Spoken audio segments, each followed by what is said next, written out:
अभी exam time शुरू हो चुका है ऑलमोस्ट। सिर्फ 3 हफ्ते बचे हैं आरआरबी पीओ के, और लगभग 4 हफ्ते 5 हफ्ते बचे हैं आरआरबी क्लरिकल के भी।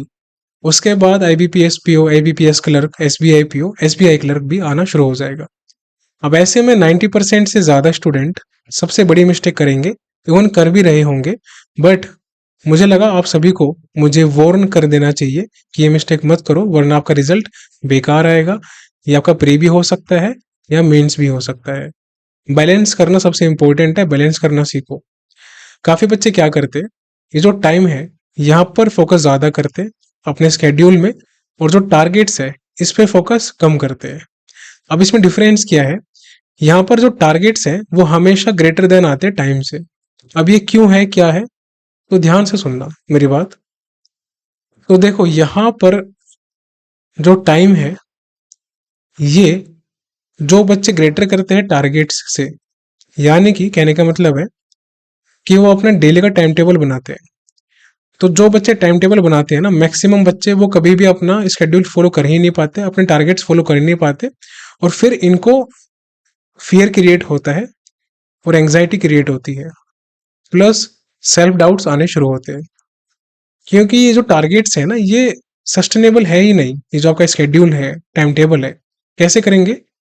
तो ये बच्चों की तरह करते हैं बेसिकली।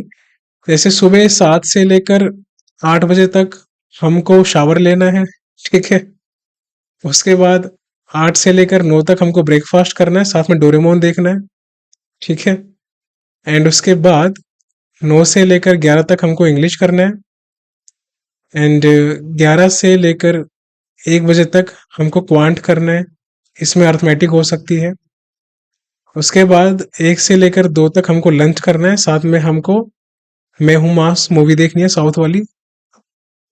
एंड उसके बाद 2 से लेकर और 4 बजे तक शाम को हमको मॉक टेस्ट लगाना है प्री के, उसका एनालिसिस करना है। फिर 4 से लेकर 4:30 तक हमारा टी टाइम शुरू हो जाएगा। एंड उसके बाद 4:30 से लेकर और ब्ला ब्ला ब्ला चलता रहेगा। तो ये आप क्या क्या कर रहे हो? स्कूल में थोड़ी हो, ये आप कर क्या रहे हो? आपको लगता है आप ये फॉलो कर लोगे? एक दिन भी गैप आ गया ना, तो आप डिस्प्रेशन में चले जाओगे। डिस्प्रेशन में, नॉट डिप्रेशन, डिस्प्रेशन। तो ये गलत अप्रोच है, this is not right approach. तो राइट अप्रोच क्या है, अब वो सुनो क्या करना होता है। तो ये अभी तक आप क्या कर रहे थे, अभी तक आप फोकस कर रहे थे टाइम पे, और आपके टारगेट्स में क्वालिटी है ही नहीं। क्या क्वालिटी है? इंग्लिश में क्या करोगे, क्या वीक है, नहीं पता। क्वांट में सिर्फ अर्थमेटिक के पीछे पड़े हो, और वैसे आपके प्री में 20 क्वेश्चन अटेम्प्ट हो नहीं रहे 35 में से, तब भी आप अर्थमेटिक के पीछे पड़े हो। हाँ, अर्थमेटिक करो, कोई इशू नहीं है, 1 घंटा 2 घंटा टाइम दे दो, लेकिन इसको भी तो मार्क्स लेके आओ ना। इसके लिए स्पीड मैथ पे काम करो अलग से। खैर, ये कैसे करना है मैं बताता हूँ, अब सुनना। तो यहाँ पर आपके टारगेट्स में दम नहीं था, इसलिए कारण था रिजल्ट ना आने का, नो रिजल्ट्स। लेकिन ये बात जब तक समझ आती है तब तक 3 साल 4 साल 5 साल 6 साल लग जाते हैं। कभी कभी तो बच्चों की ओवर एज हो जाती है और उनसे प्री तक क्वालिफाई नहीं होता। और कभी कभी तो बच्चे सिर्फ प्री क्वालिफाई कर लेते हैं, लेकिन उनसे जिंदगी में कभी मेंस क्वालिफाई नहीं होता। ऐसे बच्चे भी है। अब ये है तो दुख की बात, लेकिन ये दूसरी तरफ बहुत शॉकिंग चीज है कि क्या इनको समझ में नहीं आया कि टारगेट्स पे फोकस करना चाहिए हमेशा ज्यादा। टारगेट्स इंपॉर्टेंट है, टाइम की वैल्यू नहीं होती डेली स्केड्यूल के अंदर। तो जो बच्चे टारगेट्स फॉलो करते हैं वो हमेशा सिलेक्शन लेते हैं। अब देखना यहाँ पर मैं क्या बताऊंगा। अगर आपको एग्जाम क्वालिफाई करने 2024 के, कोई भी एग्जाम क्यों ना हो, एसबीआई पीओ, आईबीपीएस पीओ, चाहे आप बिगिनर हो रिपीटर हो, मैटर नहीं करता, टारगेट्स पे ज्यादा एम्फेसाइज करो टाइम से। अब ये क्या करना है, तो यहाँ पर आपको टाइम टेबल फॉलो नहीं करना, जैसे कि वो बच्चे कर रहे थे ना स्कूल वाले, ऐसा नहीं करना आपको ना, गलत है।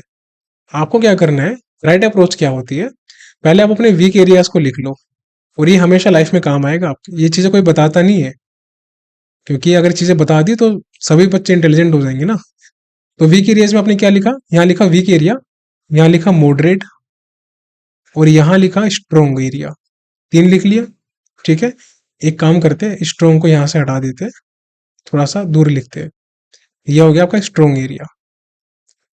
अब यहाँ करना क्या है, अब मान के चलो वीक एरिया में आपके 2 सब्जेक्ट वीक है। एक क्वांट वीक है आपका, इसमें स्पीड भी हो सकती है, अर्थमेटिक भी हो सकता है, कुछ भी हो सकता है, डजेंट मैटर। दूसरा आपका इंग्लिश वीक है, तो जो वीक एरिया है उसको सबसे पहले आपको उठाना है डेली बेसिस पे। फिर मॉडरेट में आपका क्या आ गया, सपोज मॉडरेट में आपका करंट अफेयर्स आ गया एज एन एग्जांपल, जिसके बिना मेंस क्वालिफाई कर ही नहीं पाओगे आप। फिर थर्ड में आपका स्ट्रॉन्ग रीजनिंग आ गया। अब ये शफल भी हो सकता है, डिपेंड करता है स्टूडेंट्स पे। कई बच्चों का क्वांट स्ट्रॉन्ग होता है, तो कई का इंग्लिश स्ट्रॉन्ग होगा, तो कई को दोनों होगा। तो मैं आपको एग्जाम्पल दे रहा हूँ, ठीक है, ये सबके लिए अप्लाई नहीं होता, एग्जाम्पल है बस ये कि क्या करना होता है। तो ये आपके वीक एरियाज आपको पता लग गए, राइट। मॉडरेट आपको पता है कि क्या है आपका, स्ट्रॉन्ग आपको पता है। तो स्केड्यूल करना क्या होता है, मान के चलते हैं आप डेली बेसिस पे 8 आवर्स की स्टडी करते हैं। कितना टाइम दे रहे हैं डेली, 8 घंटे की स्टडी कर रहे हैं। अब इस 8 घंटे की स्टडी के अंदर आपको 50% टाइम अलोकेट करना है अपने वीक एरिया पे। ये होती है टॉपर्स की अप्रोच। वीक एरियाज जो भी है, जैसे आपका यहाँ पर क्वांट इंग्लिश था, तो आपको दोनों में मिला के, क्वांट में और इंग्लिश में आपको टोटल 4 घंटे देने पड़ेंगे। अब ये कैसे देना वो आप पे डिपेंड करता है, राइट। उसके अलावा जो आपका मॉडरेट एरिया था, इसको आपको मात्र 2 से ढाई घंटे देने हैं, क्योंकि आपका मॉडरेट एरिया है ये। उसके अलावा जो आपका स्ट्रॉन्ग एरिया था, इसमें आपको 1 से 1.5 घंटा टाइम अलोकेट करना है मैक्सिमम। 1 घंटा भी चलेगा। इसका टाइम निकाल के आप अपने वीक एरिया में दे सकते हो, या इसका भी आधा घंटा निकाल के वीक एरिया में दे सकते हो, ये आप पे डिपेंड करता है। बट कहने का मतलब ये है कि 50 से 60% टाइम अपना वीक एरियाज को दो, और साथ में करंट अफेयर्स को डेली बेसिस पे 1.5 से 2 घंटा देना ही देना है, अगर आपको एग्जाम क्वालिफाई करने हैं with maximum lead in mains examination, और हर एक मेंस क्वालिफाई करना है तो। और साथ में इंग्लिश भी स्ट्रॉन्ग करो, उस पर काम करो। इंग्लिश स्ट्रॉन्ग कैसे करनी है, इसकी मैंने वीडियो बना रखी है कमेंट सेक्शन में एंड डिस्क्रिप्शन बॉक्स में, जो इसका लिंक है वीडियो का मैं डाल दूंगा, आप जाके देख लेना। उसके बाद मॉक टेस्ट कैसे अटेम्प्ट करना होता है, कैसे एनालाइज करना होता है, उनके भी जो लिंक है वो मैं डाल दूंगा कमेंट सेक्शन में, आप देख लेना। तो ये आपको हमेशा फोकस करना है। अब मैं इसका आपको एग्जांपल दिखाता हूँ प्रैक्टिकल। मान के चलते हैं कि मेरा क्वांट सेक्शन वीक है और मेरा करंट अफेयर्स भी वीक है, ये मेरे दोनों वीक की कैटेगरी में आते हैं। अब मुझे डेली बेसिस पे स्केड्यूल फॉलो करना है।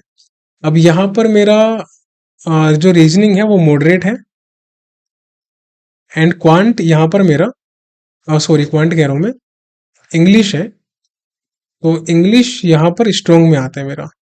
ये मैं अपनी बात बता रहा हूँ एग्जाम्पल के तौर पे, ओके।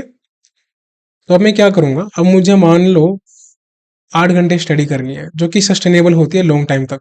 जब एग्जाम पास में आता है तब 10-12 घंटे कर दो, कोई इशू नहीं है, चलेगा। अब मैं इस वीक एरियाज में क्या करूँगा, सबसे पहले जो सब्जेक्ट मैं उठाऊंगा वो होगा क्वांट सेक्शन। इसके मैं प्रैक्टिस करूंगा करीबन 2 आवर्स के आसपास। अब यहाँ पर मैं टाइम टेबल फॉलो नहीं कर रहा, ये बात ध्यान दो। मैंने कोई यहाँ पर स्केड्यूल नहीं बनाया कि मुझे 6 से 7 उठना है, 7 से 8 मुझे पोगो देखना है, डोरेमोन देखना है, या 8 से 9 मुझे ब्रेकफास्ट करना है। नहीं, ये बच्चों वाली चीजें होती है भाई। ब्रेकफास्ट करते करते करंट अफेयर्स के लेक्चर देख लो ना, ब्रेकफास्ट करते हुए इंग्लिश का एडिटोरियल देख लो, टाइम यूटिलाइज करो। तो ये आपको एग्जांपल दे रहा हूँ, ये टारगेट्स है जो आपको फोकस करने हैं।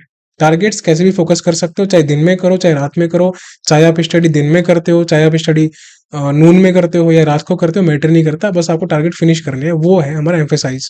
और यही बच्चे 90% से ज्यादा एग्जाम क्वालिफाई करते हैं। यह smart strategy and right approach.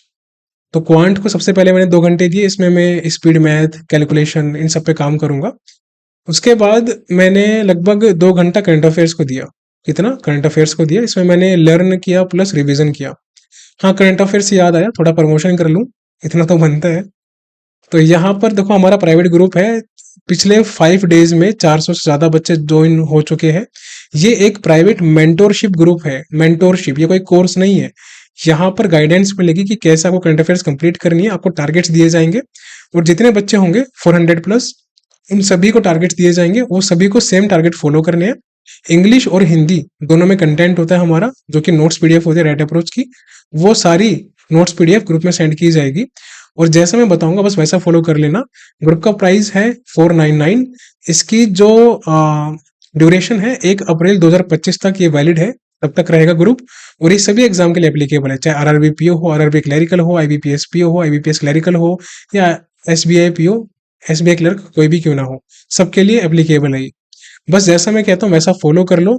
ये 499 मैं आपको गारंटी दे रहा हूँ, आपको बहुत कुछ दे के जाएंगे रिवार्ड्स। आप टॉपर्स में स्कोर करोगे, फेल तो होने का मतलब नहीं करंट अफेयर्स में, अगर मेरी बातों को मान के चलोगे। और यहाँ पर कुछ भी इंफॉर्मेशन चाहिए तो टेलीग्राम ग्रुप में भी पूछ सकते हो आप, वहां पर मैं आपको ऑडियो सेंड कर दूंगा। ओके, एंड यहाँ पर इसको रीड कर लेना कि मैंने क्या लिखा हुआ है। ये कोई वीडियो कोर्स नहीं, अगेन आई एम टेलिंग, ये एक मेंटोरशिप ग्रुप है, एक टारगेट ग्रुप है, जो कि आपको 100% रिजल्ट दे के जाएगा, टॉपर्स में मार्क्स लेके आएगा। लेकिन वही बच्चों के मार्क्स आएंगे जो मेरी बातों को मानेंगे। मनमानी करोगे तो फिर नंबर नहीं आएंगे। देखो फिर वो सच है एक्चुअली में, क्योंकि वो आपको भी पता है, वो मुझे ही पता है कि कंपटीशन है यहाँ पर, कोई किसी का सगा नहीं होता। आपकी एक मिस्टेक दूसरे का सिलेक्शन होता है, ये बात याद रखना। तो इसका लिंक जो है परचेज का कमेंट सेक्शन में मैं डाल दूंगा, और इस वीडियो के डिस्क्रिप्शन बॉक्स में डाल दूंगा, आप जाके ज्वाइन कर लेना। और बाकी जो डिटेल्स है वो सभी उनमें लिखी होगी, आप वैसा कर लेना, और फिर आपको ग्रुप में ऐड कर लेंगे। और 3 से 4 दिन में हम ग्रुप शुरू करने वाले हैं, नॉट 3 to 4 days, मतलब 3 से 5 दिन में हम बच्चों को ऐड करेंगे ग्रुप के अंदर, उसके बाद हम ग्रुप शुरू करने वाले हैं। तो खैर, ये तो हमारी बात थी वीक एरियाज की, करंट अफेयर्स के रिगार्डिंग। तो करंट अफेयर्स को आपको 2 घंटे देने हैं, या 2 से ढाई घंटे भी हो सकते हैं, डिपेंड करता है कितना टाइम आपके पास है। अगर 8 घंटे स्टडी कर रहे हो तो 2 घंटे कर लो, 9-10 घंटे कर रहे हो तो 2.5 घंटे भी आप स्टडी कर सकते हो। इसमें 1 घंटा याद करो, 1.5 घंटा रिवीजन करो, या फिर जैसे मैं बताऊंगा मेंटोरशिप ग्रुप के अंदर, बस मेरी बातों को फॉलो करना, सारी फ्रेमिंग मैं करूंगा, आपको दिमाग नहीं लगाना। कितना रिवीजन करना है, कैसे करना है, क्या याद करना है, बस मेरी बातों को ब्लाइंडली फॉलो करो, रिजल्ट आपका गारंटेड अच्छा आएगा, मेरी गारंटी आपसे प्रोमिस है। तो मॉडरेट को उसके बाद, अब जैसे मैंने 2 घंटे क्वांट सेक्शन को दिए, उसके बाद मैंने 2 से ढाई घंटे दिए करंट अफेयर्स को, फिर मुझे लगभग 1.5 घंटा देना है रीजनिंग को, जो मेरा मॉडरेट सेक्शन है। अब ये आपका इंग्लिश भी हो सकता है, आपका क्वांट भी हो सकता है, करंट अफेयर्स भी हो सकता है, सब्जेक्ट कोई भी हो, बस फॉलो ऐसे करना है, मेरी बात ध्यान से सुनो, ठीक है। एंड इंग्लिश अब मेरा स्ट्रॉन्ग है तो इसको मैं सिर्फ 1 घंटा दूंगा। 1 घंटा क्यों? ताकि मैं टच बना रहे साथ में। तो जो स्ट्रॉन्ग है उसको तो स्ट्रॉन्ग रहने देना है ना, उसको मिस नहीं करना। इनकेस सारे ही वीक है, मान के चलते हैं कि आपके सारे सब्जेक्ट वीक है, तो क्या करना है? तो फिर आपको इक्वल टाइम डिस्ट्रीब्यूशन करना है। इक्वल कैसे करना है? तो आपको, अगर आप उस कैटेगरी में आते हो जिनका परसेंटाइल 50 से नीचे आ रहा है, परसेंटाइल की बात कर रहा हूं मैं। परसेंटाइल क्या होता है? अगर 1000 बच्चों ने कोई मॉक लगाया और उसमें आपकी रैंक 300 है, यानी कि आपकी 70 परसेंटाइल है, इट मीन्स आप 700 बच्चों से आगे हो, ठीक है। तो हमेशा आपको परसेंटाइल देखनी है। अगर आपकी परसेंटाइल कम से कम 60 या 70 से ऊपर आ रही है, तो आपको अलग फॉलो करना है।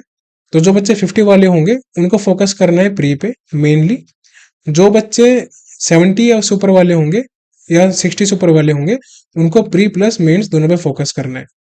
अब फोकस कैसे करना है? तो 2-4 मिनट और सुन लो, इंपॉर्टेंट है, काम की बात है।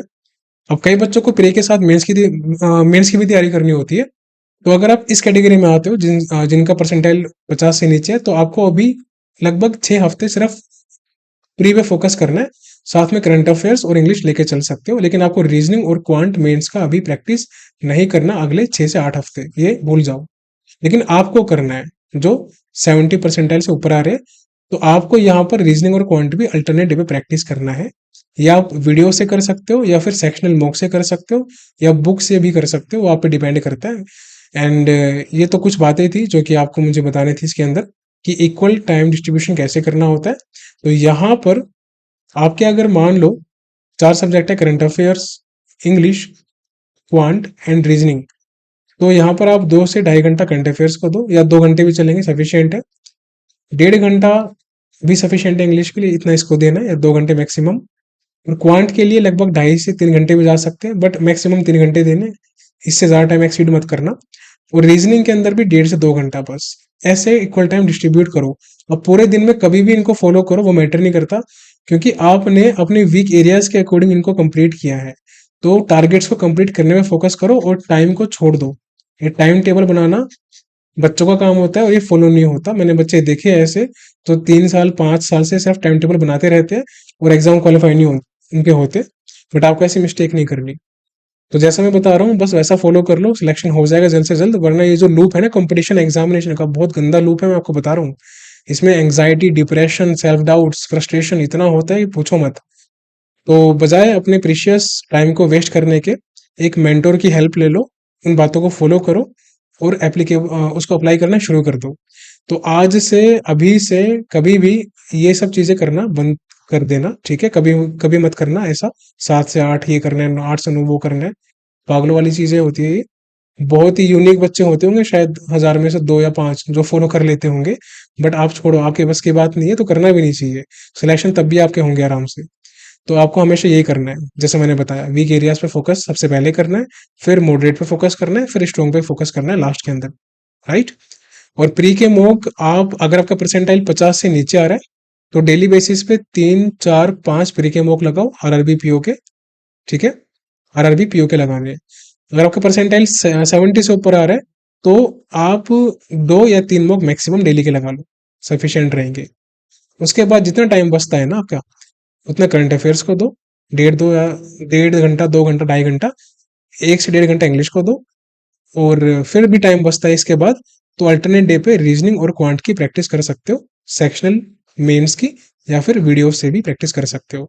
बाकी रीजनिंग और क्वांट की मैं अलग से वीडियो लेके आऊंगा डिटेल में, अभी इसमें बताना सही नहीं है, वरना वीडियो बहुत लंबी हो जाएगी, कोई फायदा नहीं है। तो इसके लिए मैं जल्द से जल्द लेके आता हूँ, कुछ दिनों के अंदर, 4 5 दिनों में, इन दोनों की अलग से सेपरेट मेंस के लिए। तब तक आप वेट करना। और जाते जाते अगेन एक बार प्रमोशन कर देते हैं, तो यहाँ पर करंट अफेयर्स का जो बच्चे ग्रुप ज्वाइन करना चाहते हैं तो आप ग्रुप ज्वाइन कर लेना। एंड रेडी रहना, देखो जब आप ग्रुप ज्वाइन करोगे ना, तो अपना 100% देने के लिए रेडी रहना, तभी आपका सिलेक्शन होगा। अगर आपने 100% एफर्ट नहीं दिया मेरी गाइडेंस के साथ, तो फिर सिलेक्शन में इशू आएगा। और मैं नहीं चाहता कि आपको धक्के खाने पड़े सिलेक्शन के लिए, 3 साल 4 साल 5 साल। एक बार में सिलेक्शन लो, अपने पेरेंट्स को प्राउड फील करवाओ, खुद को प्राउड फील करवाओ, 1 लाख सैलरी उठाओ पर मंथ की, ऑफिसर बनाओ, लाइफ में स्टेटस कमाओ, सेल्फ रिस्पेक्ट कमाओ, एंजॉय करो लाइफ को। बाकी हम तो आपके साथ हमेशा है ही। तो आपका वेट रहेगा राइट अप्रोच ग्रुप के अंदर मेंटोरशिप में फॉर करंट अफेयर्स। मिलेंगे अगली वीडियो में, तब तक के लिए bye bye, take care and see you soon.